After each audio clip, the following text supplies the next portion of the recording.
నమస్కారం సుఖీభవకు స్వాగతం। ఈ రోజు సుఖీభవలో ఫిట్నెస్ లేని ఊబకాయం ప్రమాదకరం। మూత్రంలో మంట తగ్గాలంటే నాటుకట్టుతో విరిగిన ఎముక అతుకుతుందా? ఇంకా హెల్త్ టిప్, కాలి పిక్కల్లో రక్తనాళాలు ఉబ్బినట్లే మగవారిలో కొంతమందిలో బీజాల్లో రక్తనాళాలు ఉబ్బి కనిపిస్తూ ఉంటాయి। ఈ రకమైన పరిస్థితిని వెరికోసిల్ అని పిలుస్తారు। ఇలాంటప్పుడు వృషణాల్లో వాపు, నొప్పి వంటి బాధలు కనిపిస్తూ ఉంటాయి। బయటకు చెప్పుకునేది కాకపోవడంతో చాలా మంది నిత్యం దాని గురించే మదన పడుతూ ఉంటారు। వెరికోసిల్ సమస్య అసలు ఎందుకు వస్తుందో, దీనికి ఎలాంటి చికిత్సలు అందుబాటులో ఉన్నాయో ఇప్పుడు తెలుసుకుందాం।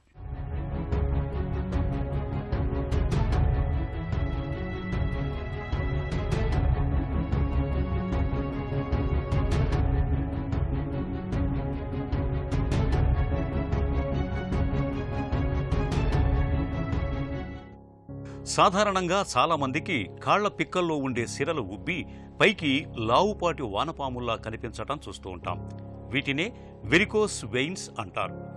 ఇలాంటి సిరలే వృషణాల్లో ఉబ్బితే దానినే వెరికోసిల్ అంటారు। నిజానికి వెరికోసిల్ ఫలానా కారణం వల్ల వస్తుందని చెప్పటానికి ఇప్పటిదాకా ఎలాంటి రుజువులు లేవు।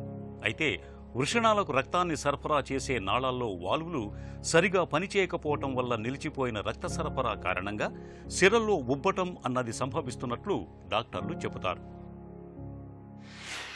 వెరికోసిల్ ఉన్నవారికి ఒక్కొక్కసారి ఎడమవైపు కానీ కుడివైపు కానీ ఆ బీజాల సంచిలో, అంటే వృషణాలు ఉన్నటువంటి సంచిలో ఏదో ఉబ్బుగా ఉన్నట్లు కొద్దిమందికి అగుపిస్తుంటుంది।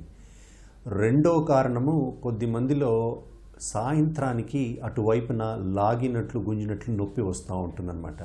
డల్ ఏకింగ్ పెయిన్ అంటాం ఇది। యూజువల్గా రాత్రి రెస్ట్ తీసుకున్న తర్వాత నొప్పి మరీ తగ్గిపోతూ ఉంటుంది।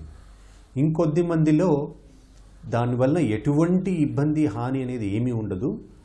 వాళ్ళు పెళ్ళి అయిన తర్వాత పిల్లలు కలగట్లేదని చెప్పి ఉద్దేశంతో డాక్టర్ని సంప్రదించినప్పుడు డాక్టర్ గారు పరీక్ష చేసినప్పుడు ఈ వెరికోసిల్ అనేది బయటపడుతూ ఉంటుంది। పేషెంట్లు ఎవరైతే పిల్లలు కలగట్లేదు అని వస్తారో వాళ్ళల్లో పరీక్షలు చేసిన తర్వాత ఈ వెరికోసిల్ వల్లనే ముఖ్యంగా వీళ్ళలో ఈ పిల్లలు కలగడానికి ఇబ్బంది ఉంది అని తెలుసుకున్నప్పుడు అటువంటి వారికి సర్జరీ చేయించుకోమని సజెస్ట్ చేస్తూ ఉంటాము। ఎవరికైతే సబ్ క్లినికల్ వెరికోసిల్ ఉంటుందో, లేకుంటే చాలా మైల్డ్గా వెరికోసిల్ ఉంటుందో అటువంటి వారికి సర్జరీ వలన ఎక్కువ బెనిఫిట్ ఉండదు। కొద్దిమందిలో ఎవరికైతే ఆ నొప్పి అన్నదానికి ఈ వెరికోసిల్ ఒక్కటే కారణము, ఇంకొక వేరే కారణం లేదు అనేది నిర్ధారణకు వచ్చినప్పుడు అటువంటి వారిలో మేము ఆపరేషన్ని సజెస్ట్ చేస్తుంటాము।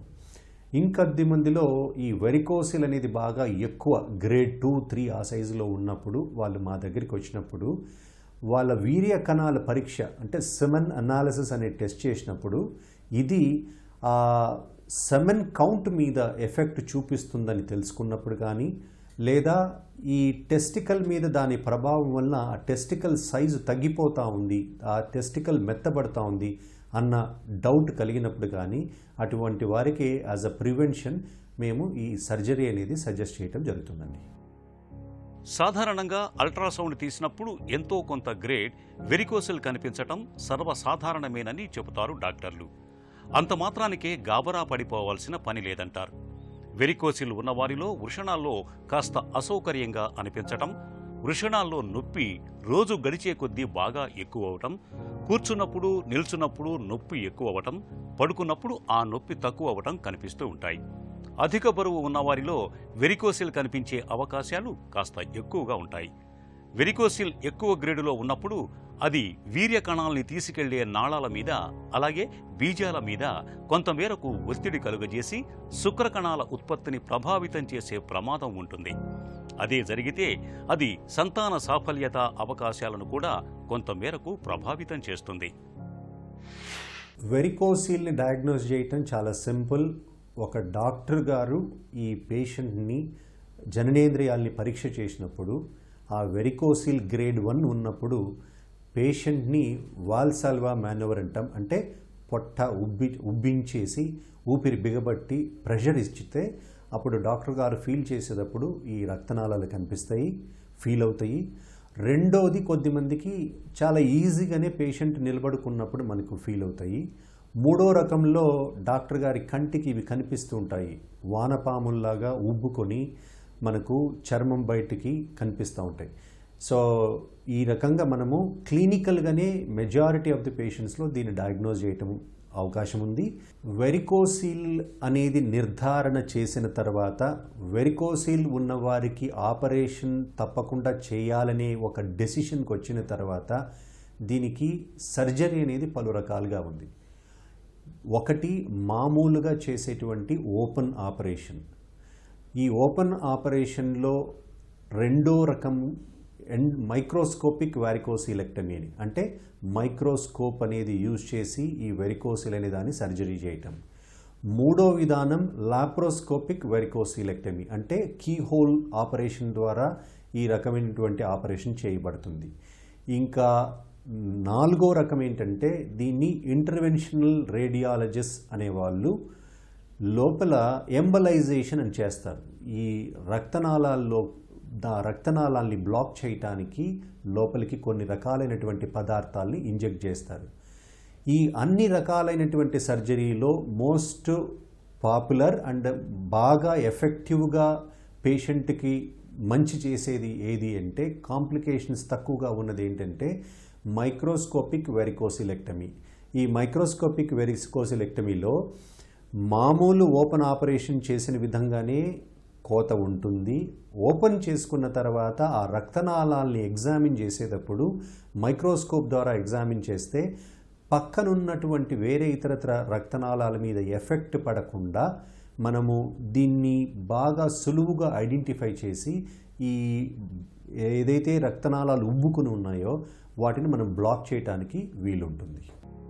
మనలో చాలామంది వరి బీజం, వెరికోసిల్ రెండూ ఒకటేనని భావిస్తూ ఉంటారు. నిజానికి ఇవి రెండు వేర్వేరు సమస్యలు. వరి బీజంలో వృషణాల చుట్టూ నీరు చేరుతుంది. వెరికోసిల్లో రక్తనాళాలైన సిరలు ఉబ్బి మెలికలు తిరిగి కనిపిస్తాయి. స్క్రోటస్ డాప్లర్ స్టడీ ద్వారా వృషణాలలో వచ్చే వెరికోసిల్ని చక్కగా గుర్తించవచ్చు. సాధారణంగా వెరికోసిల్ సమస్య గ్రేడ్ 1, గ్రేడ్ 2, గ్రేడ్ 3లలో ఉంటుంది. వెరికోసిల్ గ్రేడ్ 1, గ్రేడ్ 2 ఉన్న వారికి ఎలాంటి శస్త్రచికిత్స అవసరం ఉండదు. గ్రేడ్ 3 వెరికోసిల్ ఉన్న వారికి నొప్పి ఎక్కువగా ఉన్నట్లయితే శస్త్రచికిత్స చేయాల్సి ఉంటుంది. వెరికోసిల్ అనేది మనం ప్రివెంట్ చేయటానికి ఎటువంటి మార్గం లేదు. ఇది ఎందుకంటే వెరికోసిల్ అనేది మన బాడీలో ఉన్న రక్తనాళాల్లో వాల్వ్స్ అనేటివి ఉంటాయి. ఈ వాల్వ్స్ అనేటివి ఏం చేస్తాయంటే ఈ రక్తనాళాల్లో ఉన్నటువంటి హైడ్రోస్టాటిక్ ప్రెషర్ అనేది తగ్గించడానికి అవి అడ్డుగా పనికి వస్తాయి. ఎప్పుడైతే రక్తనాళాల్లోని వాల్వ్స్ అనేటివి వీక్ అయిపోతే ఈ రక్తం రివర్స్లో ఫ్లో అవుతుంది. ఆ హైడ్రోస్టాటిక్ ప్రెషర్ అనేది పెరుగుతుంది. ఆ పెరిగినప్పుడు ఈ రక్తనాళాలు ఉబ్బుకుంటాయి. ఇంకొద్ది మందిలో ఈ రక్తనాళాల్లో ఎక్కడైనా పైన భాగంలో బ్లాక్ ఉంటే ఈ రక్తనాళంలో ప్రెషర్ మళ్ళీ పెరిగిపోయి అవి కూడా ఉబ్బుకొని వెరికోసిల్గా తయారయ్యే అవకాశం ఉంటుంది. ఇటువంటి ప్రాబ్లమ్స్ అనేది కూడా మనం ప్రివెంట్ చేసే అవకాశం అనేది ఉండదండి. వెరికోసిల్ సమస్యకు చాలా సందర్భాల్లో చికిత్స కూడా అవసరం పడదు. వెరికోసిల్ సమస్య బాగా ముదిరిపోయి గ్రేడ్ 3కి చేరినప్పుడు సర్జరీ తప్ప మరో మార్గం లేదు. తప్పనిసరిగా సర్జరీ చేయించుకోవాలి. ఇక వెరికోసిల్ ఉన్నంత మాత్రాన అది మొత్తంగా వీర్యకణాల ఉత్పత్తి మీద ప్రభావం చూపుతుందని భావించటం సరికాదు. సంతాన సాఫల్యత అవకాశాల మీద వెరికోసిల్ ప్రభావం కొంతమేరకే ఉంటుంది. హెల్త్ న్యూస్ మీకోసం.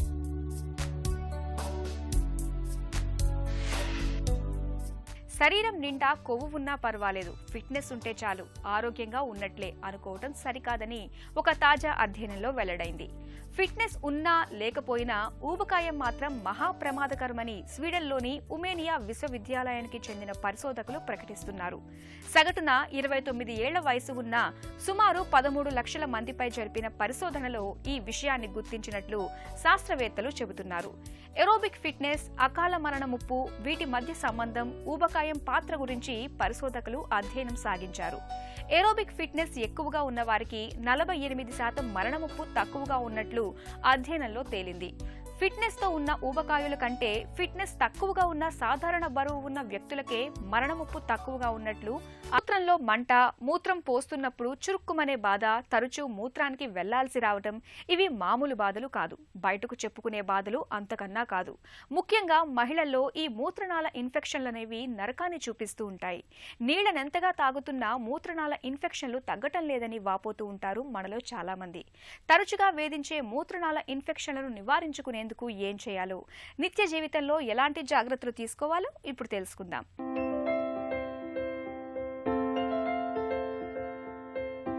చాలా మంది స్త్రీలను మూత్రనాళ ఇన్ఫెక్షన్లు వేడకుండా వేధిస్తుంటాయి. యాంటీబయాటిక్స్ వంటివి వాడితే తగ్గినట్టే తగ్గి పరిస్థితి మళ్లీ మొదటికొస్తుంటుంది. ఇలాంటి వారు తప్పనిసరిగా కొన్ని జాగ్రత్తలు తీసుకోవాలి. ముందు నుంచి వెనుకకు. మల విసర్జన అనంతరం శుభ్రం చేసుకునేటప్పుడు పొరపాటున కూడా వెనుక నుంచి ముందుకు శుభ్రం చేసుకోవద్దు. ముందు నుంచే వెనుకకు శుభ్రం చేసుకోవాలి. నీరు బాగా తాగాలి. నీరు బాగా తాగుతూ ఎంత ఎక్కువగా మూత్ర విసర్జనకు వెళుతుంటే మూత్ర వ్యవస్థలోని బ్యాక్టీరియా అంత త్వరగా బయటకు కొట్టుకుపోతుంది.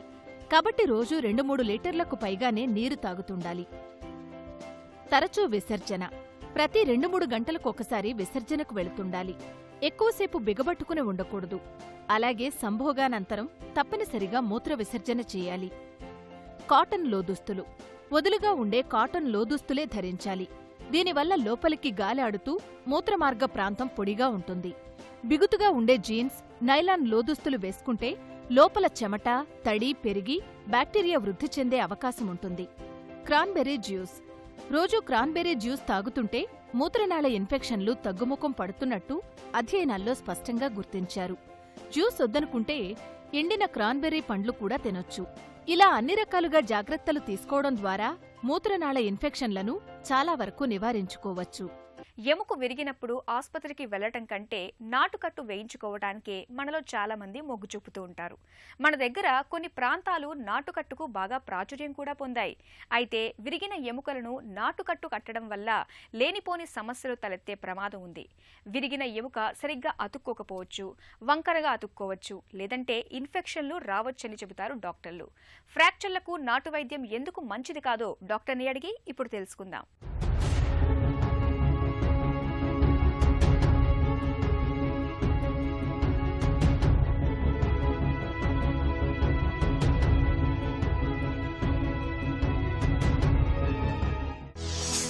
పిండికట్టు, నాటుకట్టు వెనక నేపథ్యం ఏంటి?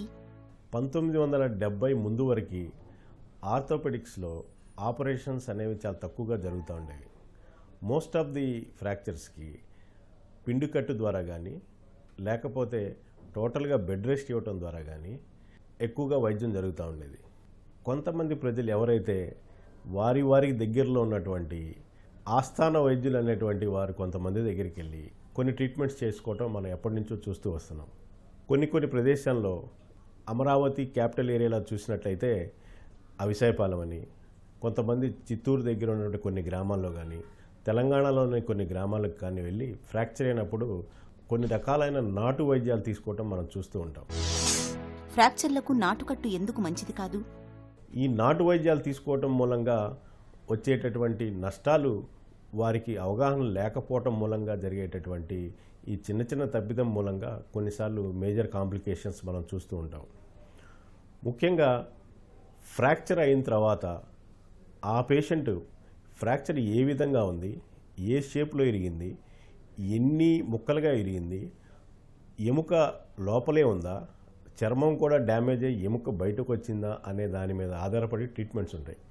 కానీ నాటు వైద్యుల దగ్గరికి కానీ వెళ్ళినప్పుడైతే వారికి ఇటువంటి వైద్య పరిజ్ఞానం లేకపోవటం మూలంగా ఎటువంటి ఫ్రాక్చర్కైనా ఒకటే వైద్యం చేయటం మూలంగా దాని మీద వచ్చేటువంటి పర్యవసానాలు వారికి అంత అవగాహన లేకపోవటం మూలంగా ప్రజలకు తగినటువంటి జాగ్రత్తలు చెప్పకపోవటం మూలంగా అనేక రకమైన కాంప్లికేషన్స్లో వాళ్ళు ల్యాండ్ అవుతూ ఉంటారు.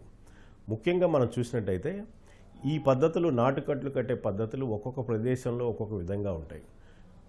కొంతమంది బెల్లం పాకం, కోడిగుడ్డు సొనలతో కలిపినటువంటి ఒక మిశ్రమాన్ని కలిపి దానిపైన బద్దలతో కట్లు కట్టడం.